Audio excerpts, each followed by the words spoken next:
চলুন আজকে আপনাদেরকে ঘুরে দেখাই আমার রফটপ বাগান।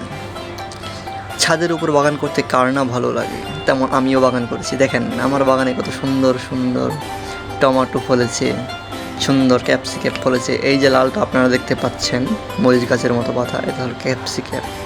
তারপর যেগুলো দেখছেন এগুলো টমেটো। আমি এগুলো করার জন্য কী করলাম এবং কিভাবে এত ফলন হলো তা সব কিছু জানতে আমাকে কমেন্ট করবেন।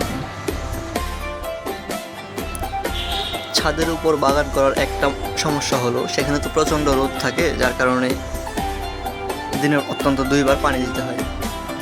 আর যখন ঝড় হয় তখন গাছগুলো খুব জড়োসড়ো হয়ে যায়।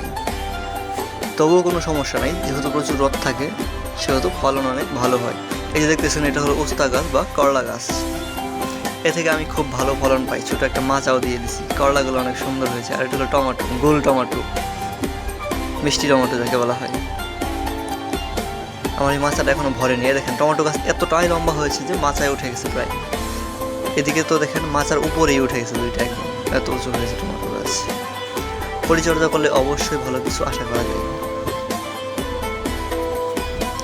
আর এদিকটায় দেখেন আমি একটা মরিচের গাছ লাগিয়েছি, সেটা অনেক ভালো ফলন দিয়েছিল।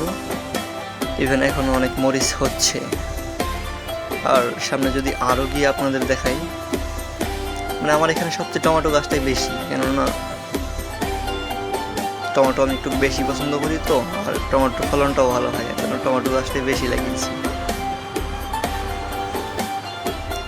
ক্যাপসিকাম এখানে দেখেন আপনারা বেশ কিছু ক্যাপসিকাম এসেছে আমার কাছে। এই যে একটা, এই যে 2টা, ওই যে উপর 3টা, মাঝখানে একটা 4টা, বেশ কিছু ক্যাপসিকাম এসেছে। মানে যত্ন করলে হয় আর কি, খুব ভালো হয়।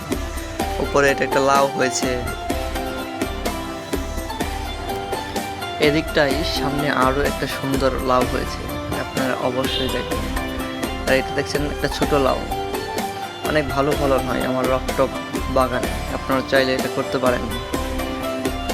নিজের থেকে উৎপাদন করে নিজে খাওয়া এর চেয়ে মজার আর কি হতে পারে।